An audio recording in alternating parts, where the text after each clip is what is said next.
This Parsha Podcast is sponsored by Bernard Suissa in honor of his wife Rivka, in deep appreciation for what she does for the whole family and admiration for her strength and courage to fight for what is right. Now, Bernard also added a message of chizuk, of encouragement from our Parsha that I think can help anyone when they are down. And he says it's important to remember that in our Parsha, the Jewish people entered a period of darkness, but it was only to elevate them to the highest of heights. So we thank Bernard for his support and his friendship and for this important and poignant message. And what an amazing lesson it is. I'm thinking, as I'm reflecting on Bernard's point, that this is really the story of our Parsha. In our Parsha, of course, we have the great privilege an opportunity to start the book of Exodus, to start the book of Shemos with Parsha Shemos, but it's a little bit of a downer of a Parsha. The nation begins a rapid decline. We left off last week. We had Jacob and his 12 sons, and Joseph was a king in Egypt, and now all these sons have passed, and the nation is succumbing to enslavement. They're suffering with oppression, and things get worse. There's infanticide, and there's despair. Pharaoh tries to get the Jewish midwives to murder babies, and then the Jewish babies are thrown into the Nile, and even the Egyptian ones, and things just really spiral out of control. The nation is at a very low nadir.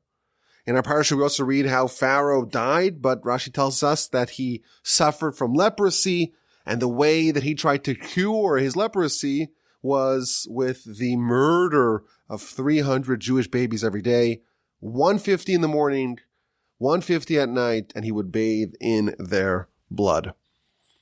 And it's a sad parsha. You know, you read it, and it's overwhelmingly painful to read about what the Jewish people had to endure. But in chapter 2, we read about Moshe. Moshe is the bright light that's going to change everything. And he has a very fortuitous origination story, how he ends up being raised by Pharaoh and Pharaoh's family, Pharaoh's daughter, in the palace. And then he is wanted for murder, has to escape. We know the story. But then he has the episode with the burning bush. Moshe's selected. He's been chosen to go save the Jewish people. And of course, much of our parsha deals with the negotiations and the back and forth and the long series of objections that Moshe presents. He doesn't want to go. He's humble. He wants other people to lead this effort. But eventually, he heads down to Egypt. He gets his father-in-law Jethro's approval. He rendezvous with Aaron at Mount Sinai. They get to Egypt and they coalesce all the elders, and armed with the miracles that God gave him, the staff that turns into a serpent, and the water that you pour it onto the ground and it turns into blood, and the hand you stick it into your garment and it turns leprous, and he appears before Pharaoh. Now, if you stopped reading the story at this point, at this juncture in the Parsha, and you had to guess what happened next, you may say that, well, Pharaoh was moved by all these miracles and the Exodus began. You know, back in the day when I was in Israel in yeshiva, one of the yeshivas that I had the great privilege of studying at was a yeshiva that catered to a wide variety of students. They had some more veteran students, people who grew up with a very strong background in Jewish knowledge and observance and learning. And they also had students who had never studied Talmud before, maybe couldn't even read Hebrew, had a very minimal background in Jewish learning. And all these different students from different backgrounds were all under the same roof. And I remember there was a student there, and he had never read the Torah. Could you imagine? You have advanced students studying Talmud and Maimonides and the advanced commentaries, fluent in Aramaic and even some Yiddish. And then you have these other kids that show up and they don't know anything. But when they are exposed to Torah, it changes everything. They say, I want to study. I want to get involved. I too want the great privilege of studying in yeshiva. But I remember one of these students told me, he's like, I never read the Torah, and I don't know what happens next. Every week he would read the Parsha, and he would find out for the first time what happened with Joseph. Oh my goodness, what's happening with Joseph? What'd the brothers do? And you see, of course, we who are fortunate enough to have been trained with this, we grew up with these stories, we do lose a little bit of that excitement, of that novelty, just how wonderful and enchanting these stories are. But imagine this was the first time you're reading it. And you read about this really horrific decline of the nation. But now you read Moshe. We're introduced to Moshe. And he's coming before Pharaoh. And he's doing the miracles. And you stop there and you say, okay, well, things are going to improve. We've reached the bottom. And now it's time to, once again, begin the ascent. But of course, the exact opposite happened. Pharaoh was totally unmoved by Moshe's presentation. And not only does he not release the Jewish people, he intensifies the work. He orders the taskmasters to maintain the workload, to maintain the daily brick quota, but without giving the slaves the ingredients to produce those bricks. In the event that there were holes in the wall, the bricks weren't filled, they would take a Jewish baby and cement the baby into the wall. These barbarians. Can you imagine Moshe? He didn't want the job. God convinced him over his objections to go do it. And instead of having a positive effect on the poor, depressed slaves, their situation gets worse. And Moshe is totally dejected. And this is really how our Parsha ends. Our Parsha ends on a very down note because we thought we had the solution. It turns out it exacerbated the problem instead of improving it. Imagine you're Moshe. You're persuaded to go help your brethren, and instead things get worse. The people are being tortured and persecuted in a horrific fashion, and it's really, you could say, at least legitimately claim, that it's your fault. You made things worse. Why'd you have to come stir the pot? What does God say? Don't worry. This is all part of the plan. That's really how our Parsha ends. 5:23, chapter 5, verse 23, Moshe returns to God and says, why'd you do this to me? Why did you send me to go worsen the situation of the nation? I came to Pharaoh. I spoke to him your words, the exact formula that you told me to speak to him. And not only did you not save the nation, they got worse. The situation worsened. And chapter 6, verse 1, which is the final verse of our Parsha, Vayomer Hashem el Moshe, God said to Moshe, don't worry, you're going to see what's going to happen. I will take you out of Egypt with a strong hand, and Pharaoh will banish you from the land with a strong hand. And every year, it bothers me. Moshe's asking a very pointed question. You sent me to improve the situation of the Jewish people, to save them. And instead, things got worse. And God does not seem to be addressing the question. The question seems to remain. Why indeed did God make it worse? So perhaps we can speculate an answer to Moshe's question. We know the Jewish people, the prophecy to Abraham told us in chapter 15 of Genesis, Yodo Ateda, you should surely know that your descendants will be foreigners, enslaved in foreign land. They'll be enslaved. They'll be tormented and oppressed for 400 years. In reality, the Jewish people only spent 210 years in Egypt.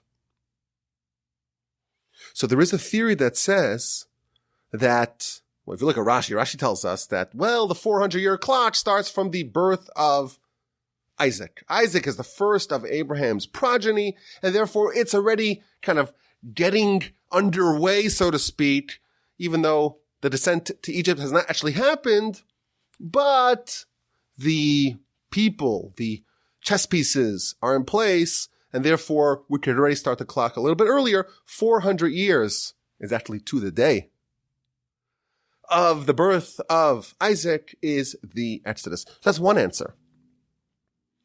But it's not just a 400-year clock, it's a 400 years of suffering that was promised to Abraham.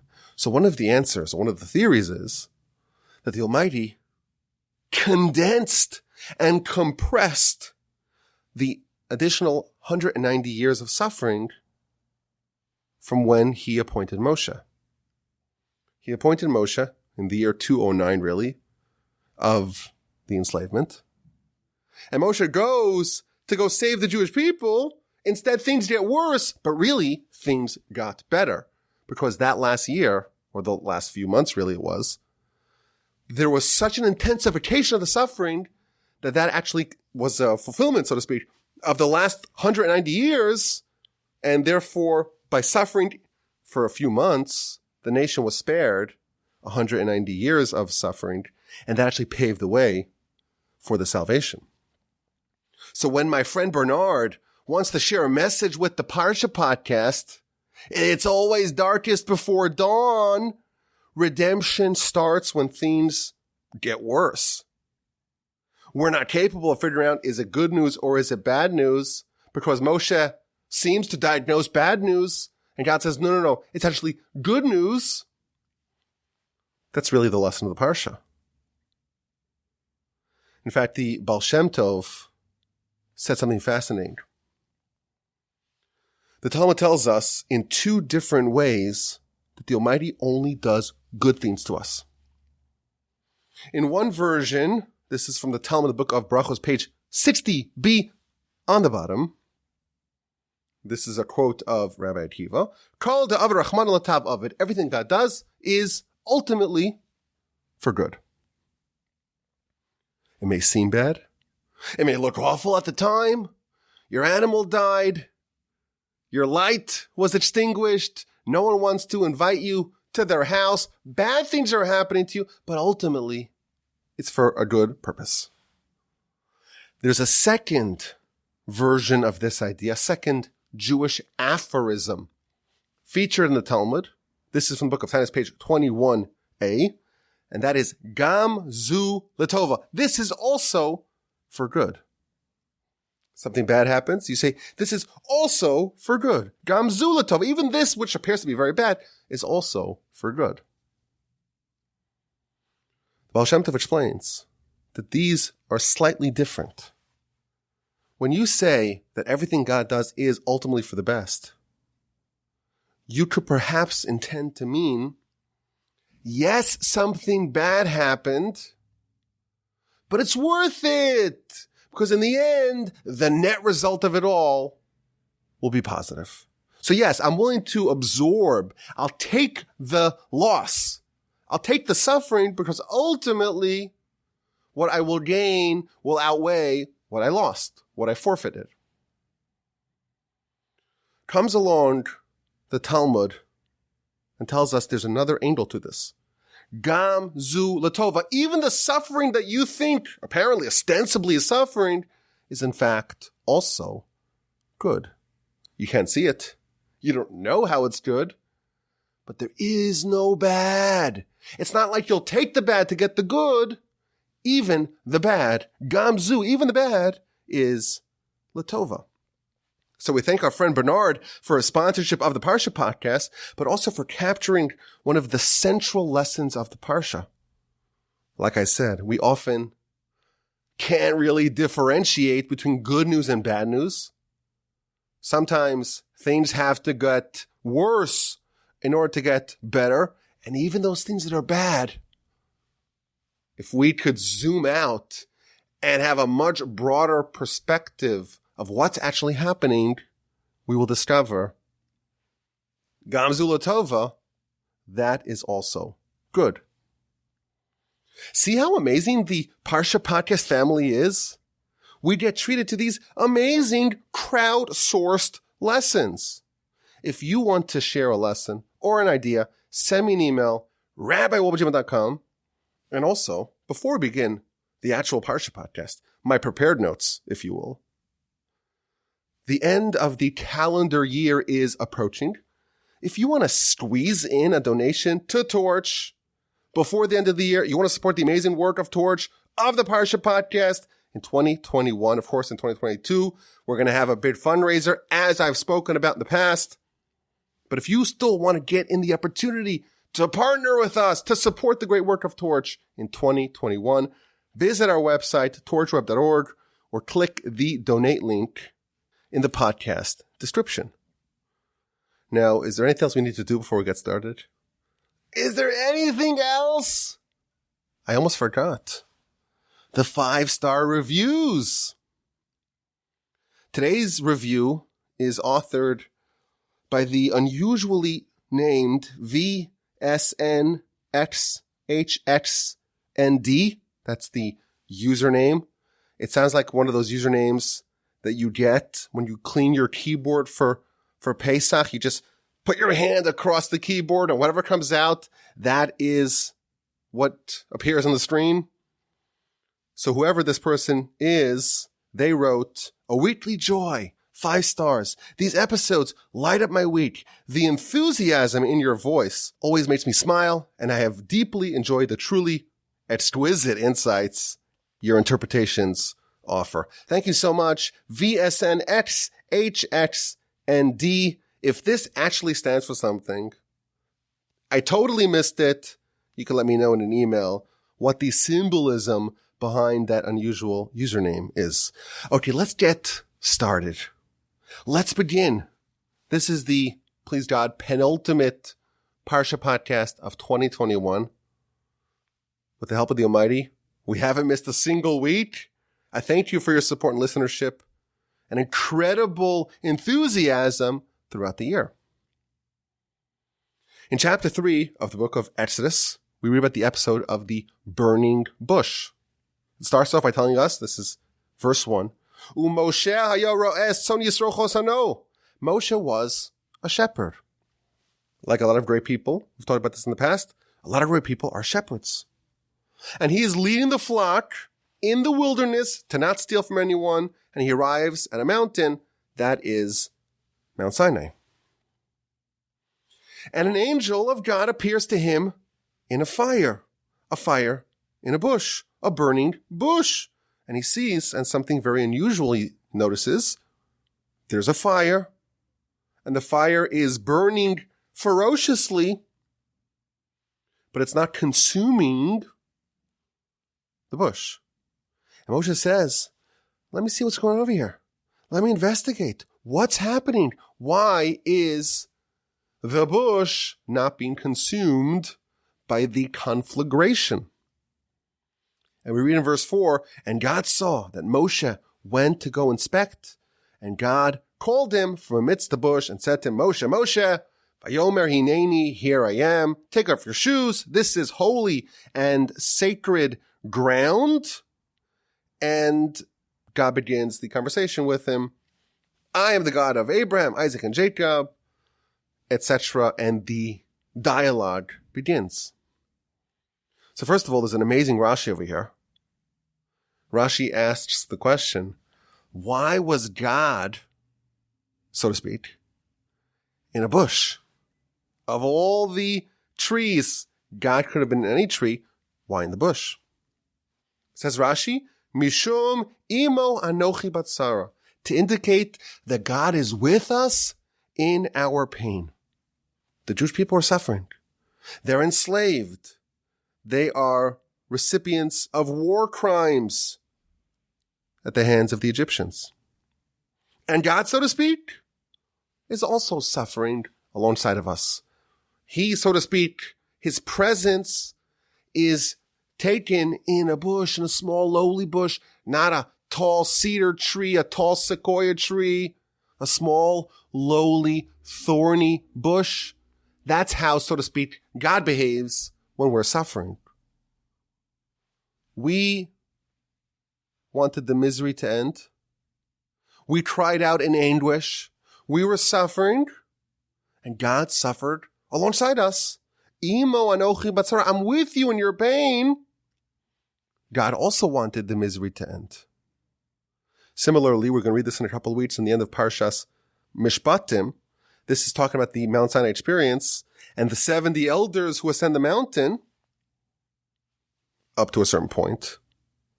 And the description that we read of what they saw God, whatever that means, and underneath his feet, whatever that means, was the likeness of brickwork.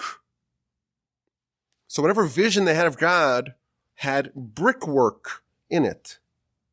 And again, Rashi explains, the Jewish people were enslaved with bricks.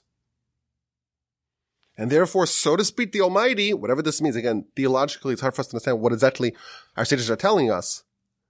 But the message for us is, when we're suffering, God, so to speak, suffers as well. When we're forced to have to make bricks, so to speak, that's not lost by God. There is brickwork, so to speak, with God as well. We're suffering. He suffers alongside us. He's empathizing with us by having his presence in a thorny bush, in a small little lowly bush, and there's brickworks as well with God. Talmud tells us when a Jew suffers, even if that Jew is a criminal, even if that Jew is a convicted felon, a convicted murderer, the Shekhinah, the divine presence, again, whatever this means, whenever we talk about theology, we have to understand that this is all an analogy for us. The Shekhinah, the divine presence, is suffering alongside that person. It's an amazing thing. A hardened criminal, the criminal is being executed for a horrific and egregious crime, but the pain of the criminal, so to speak, is felt by the Almighty on high. This is the divine behavior. Our sages tell us. Why was God in a bush, not in an oak tree or a cedar or a sequoia, something more impressive than the lowly, thorny bush? He is suffering with us. Similarly, underneath God is brickwork. God, so to speak, suffered alongside the Jewish people. And this raises an interesting question. God, of course, is completely all-powerful. His power has no limitations. He is omnipotent. He could have stopped all the suffering, but he didn't. Why didn't God stop it? What was he waiting for? Why did God allow us to suffer so much? Of course, he's not indifferent to our pain. It registered. The brickwork, the bush. Of course, however we understand that theologically, it registered. Those bricks weren't just here with us, the slave suffering here. It was in heaven. We weren't suffering alone. God suffered, whatever that means, as well. So why didn't he stop it earlier? So of course, this is an easy question to answer. You could say, well, he did stop it earlier because it happened 190 years before it was supposed to conclude. Also, it's not such a great question because it's really an unanswerable question. Even if God stopped it 50 years earlier, you would have the same question. God should have stopped it even earlier. So it's an unanswerable question. But nevertheless, when we look at the commentaries, we find something absolutely amazing. Chapter 3, verse 3 and 4. Moshe says, let me stop. I see an unusual thing here. There's a bush on fire, but the fire is not consuming the bush. Verse 4. And God sees that Moshe stopped to look, and therefore God called out to him from amidst the bush and said to him, Moshe, Moshe, Vayomer Hineni. God saw that Moshe turned to look at the burning bush, and therefore he called out to him. It seems, just by reading the verse, that it was Moshe's curiosity, his interest in pursuing the unusual spectacle of a burning bush not being consumed by the fire. That is what triggered the Almighty calling out to him and initiating this prophecy. And the Medrash says this clearly. In the Medrash Tanchuma in our Parsha, 15:2, Rabbi Yochanan says, Moshe took 3 steps towards God. Says Rabbi Shimon ben Lakish, Moshe didn't take any steps towards God. He just turned his head. And God said, you took the time and the pain and the effort to look, to investigate, to pursue, to examine what's going on with this burning bush. I promise that I will make you worthy of prophecy. And therefore, because Moshe turned to look, either he walked 3 steps, or he just turned his head, took an interest in it, he made a move. God says, I'm calling out to you, Moshe, Moshe, vayomer hineni. This is an amazing midrash. Moshe initiated prophecy. He took the first step, and that's why God indeed gave him the full-fledged prophecy. If you look at the commentary of the Sforno, he says the same kind of idea. Habale taher, if someone comes to try to achieve purity, he will be aided from above. Moshe wanted purity. Moshe wanted prophecy. Moshe wanted a relationship, and Moshe pursued it. And God said, okay, Moshe, where are you? I'm ready. Similarly, at Mount Sinai, the verse says, Moshe Allah el ha'elokim, Moshe ascended to God, and then God called out to him. It's an amazing thing here. Moshe is ready for prophecy. He has been trained well. He has demonstrated his credentials. Nevertheless, to actualize that prophecy, he has to take the first step himself. Both by his first prophecy, burning bush, and by his greatest prophecy, the Mount Sinai revelation, Moshe has to initiate. He has to take the first step. And this is a principle we see many places, both in the Exodus story and in Jewish literature more broadly. We all we all need a relationship with the Almighty. We want it. We need it. And He also wants it. The Almighty is our Creator. He is Avinu Malkeinu. He loves us like a father. He loves us like a parent, only more than a parent. And He wants to give us everything. But there's a principle. We always have to make the first step. If you want the purity, you can get as much of it as you want. But you have to take that first step, and you have to initiate, you have to start, and only then will you unlock that divine aid. Once you make the first move, you're unlocking tremendous, unlimited divine bounty. There's an incredible midrash. The midrash says, if you open up for me a hole the size of a pinhole, I will open up for you a grand hall, an auditorium that everything can fit through. When we are inspired from below, it could be a tiny little bit of inspiration. Moshe turned his head. Moshe made a small, tiny move. That opens up the gateways of heaven as wide and as broad as possible.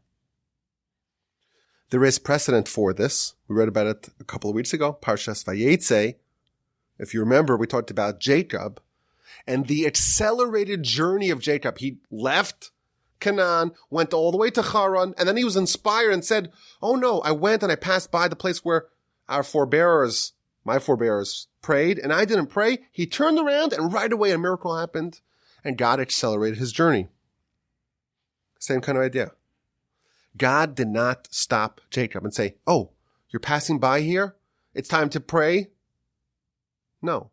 If you're not inspired, if you don't make that first move, God will not awaken you. You will remain fast asleep.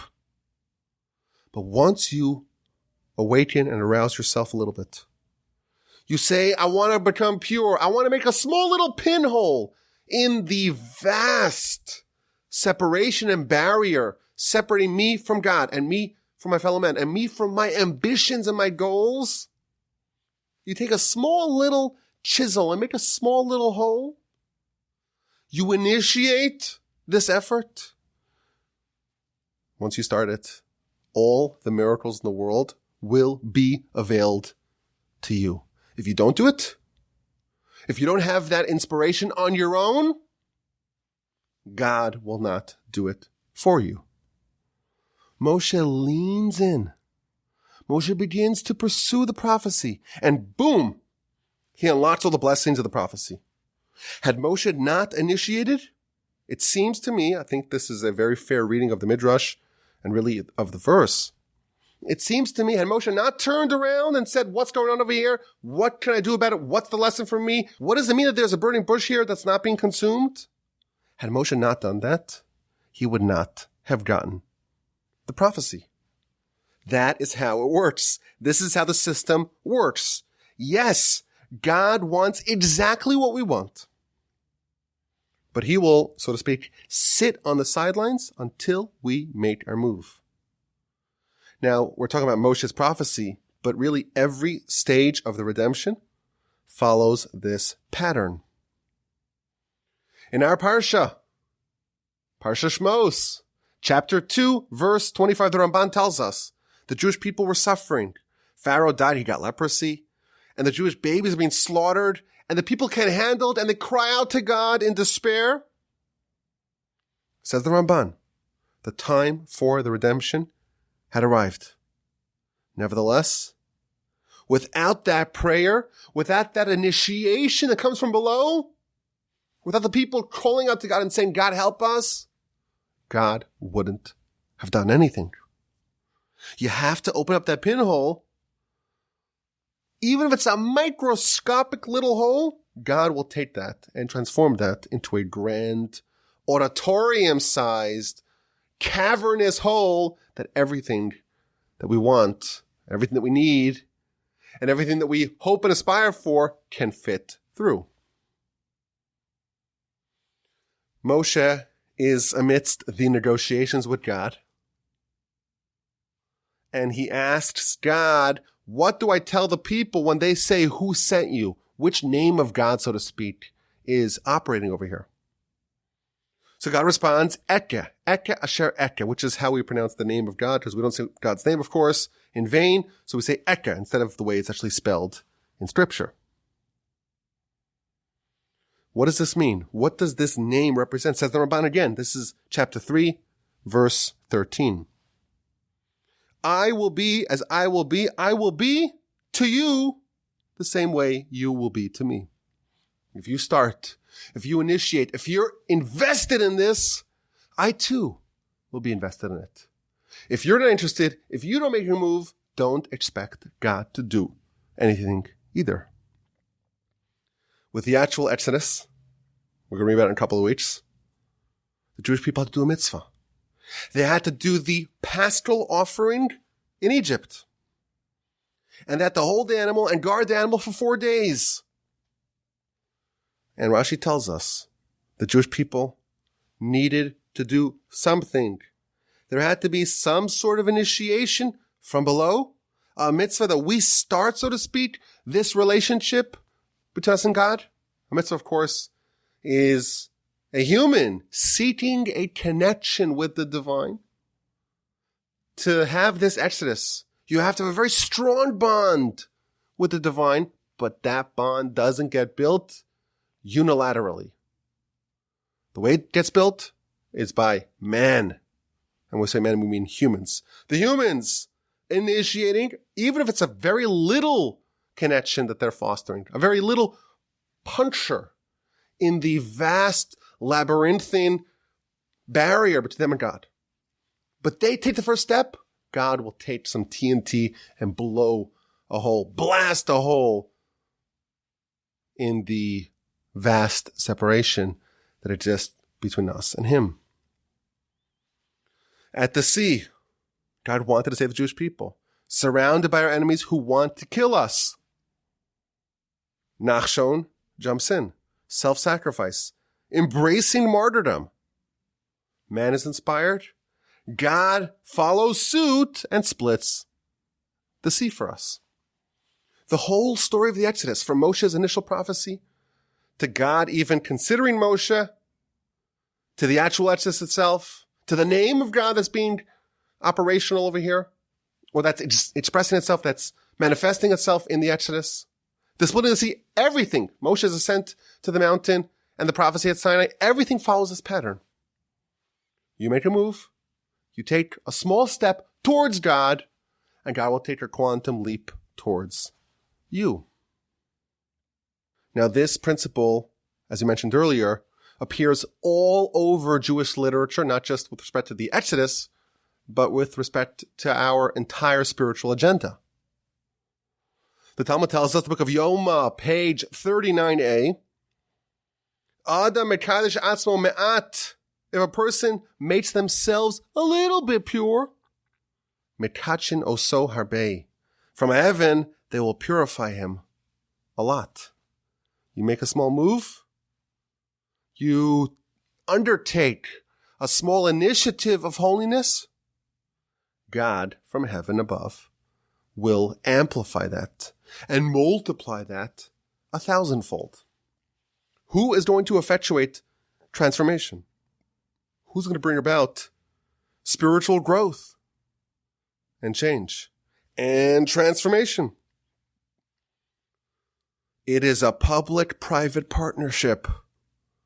We start it. We make a small but genuine but sincere but real move, and God finishes it. How does repentance work? Again, the Talmud tells us, repentance works by us making a small move towards God, and God clearing away the entirety of our spiritual blemishes.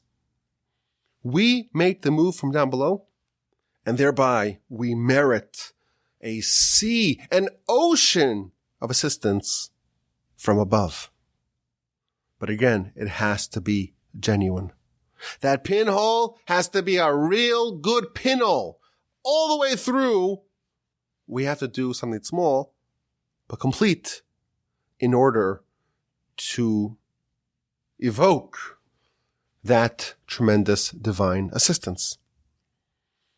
My grandfather, blessed memory, when he was writing about this subject, he talked about the conscription of soldiers in war. This is something we read about in the book of Deuteronomy Dvarim. They conscript the soldiers and they tell them, don't be fearful of the enemy. Don't worry about them. For God, He is the one who's going to make war for you. He is going to fight on your behalf. You don't need to worry. What this means is, if you are worried, God won't fight on your behalf. How do you effectuate, how do you bring about the fact that God will fight for you? When you rely on Him. If you say, God will fight for me, if you have that initial movement towards God, towards faith, towards reliance on God, God will, in fact, undertake an entire war effort on your behalf. Now, I mentioned that I think that this is a topical lesson. We are at the end of the calendar year. It's almost 2022. It's almost the time for a New Year's resolution. Now, of course, New Year's is not a Jewish holiday. We have our own calendar, and it's not the Gregorian calendar, or for that matter, it's not the Julian calendar either. We have our calendar, and we have Rosh Hashanah, which is the first of our calendar year. Nevertheless, it's my belief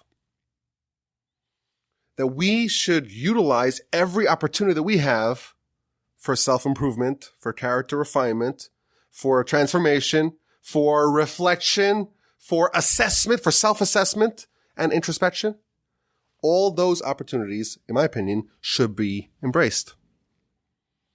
And therefore, I think that this is a great opportunity to refocus our lives and recalibrate our lives, renew our efforts, figure out what we're living for, and try to design our life So we are headed in the right direction.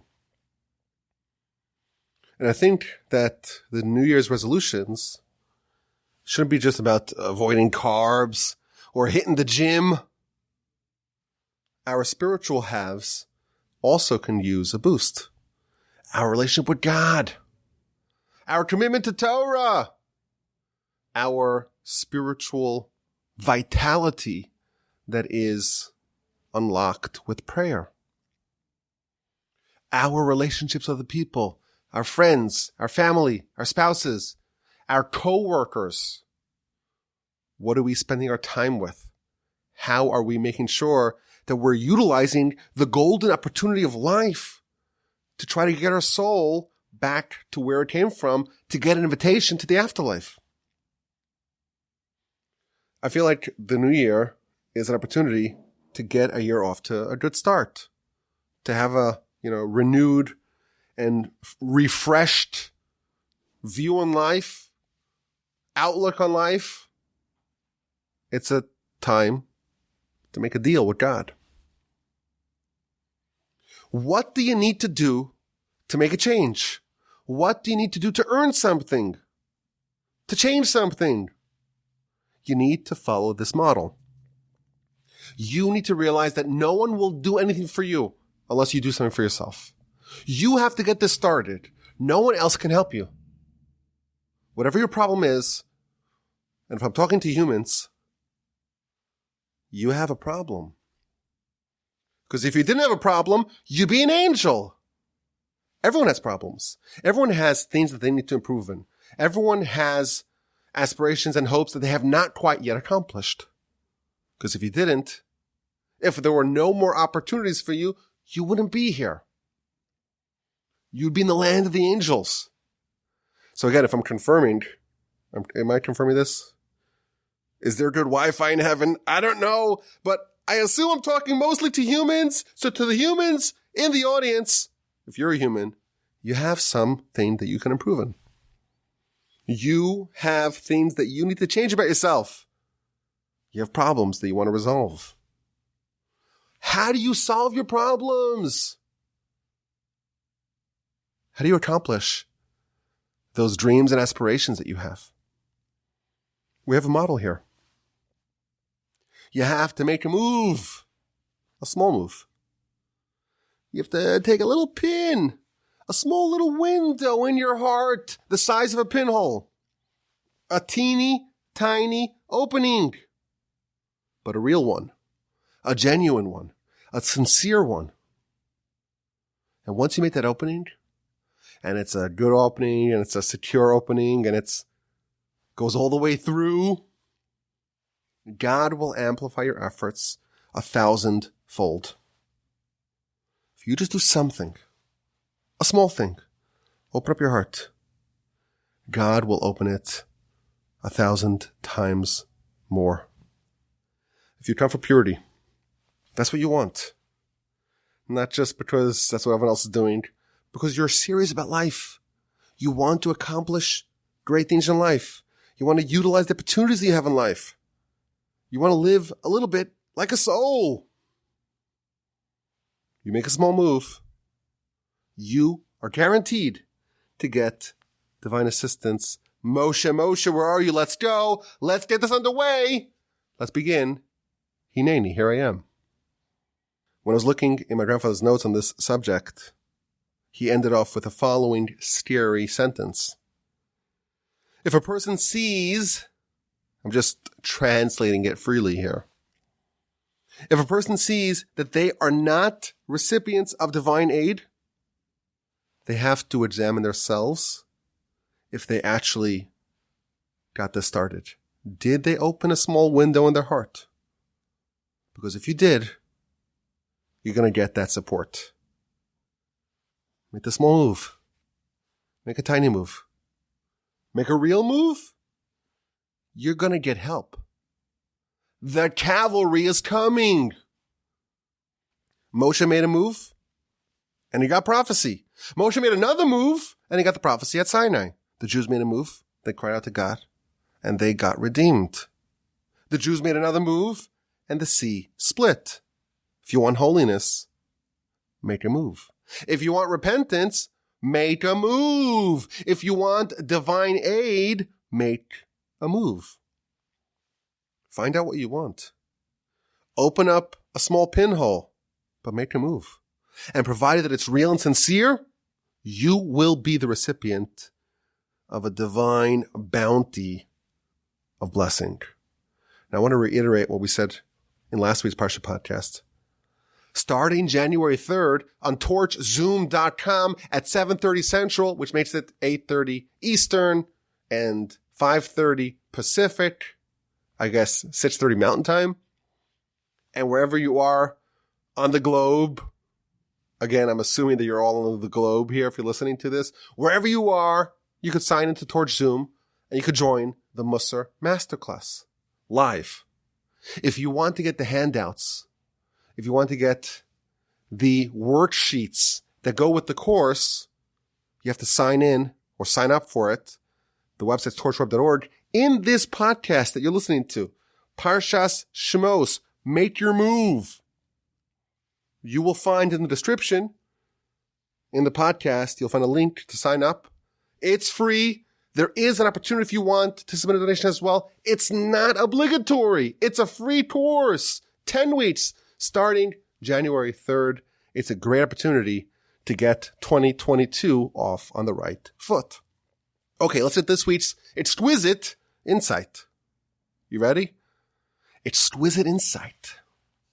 Let's begin. You know, maybe this is actually better titled not exquisite insight, but it's more like instructive insight, because this is a very instructive idea I want to share with you from our Parsha. We mentioned that Pharaoh got leprosy and he was bathing in the blood of Jewish babies. This is the final verses of chapter 2 of Exodus. Starting from verse 23. In those days, verse says, the king of Egypt died, and the Jewish people, they suffered or they groaned from all the work, and they cried out to God, and their cry, their yelp, ascended to heaven from all the work, and God heard it, and God remembered his covenant with Abraham, Isaac, and Jacob, and God saw what was happening, and God knew. Now Rashi tells us, as we mentioned earlier, that the verse says that Pharaoh died, but what actually happened is that he was stricken with leprosy, and he would bathe in the blood of Jewish infants, 150 babies in the morning and 150 babies in the evening. Of course, it's a crazy thing, you know, such cruelty, such barbarism. But I want to focus on an interesting question.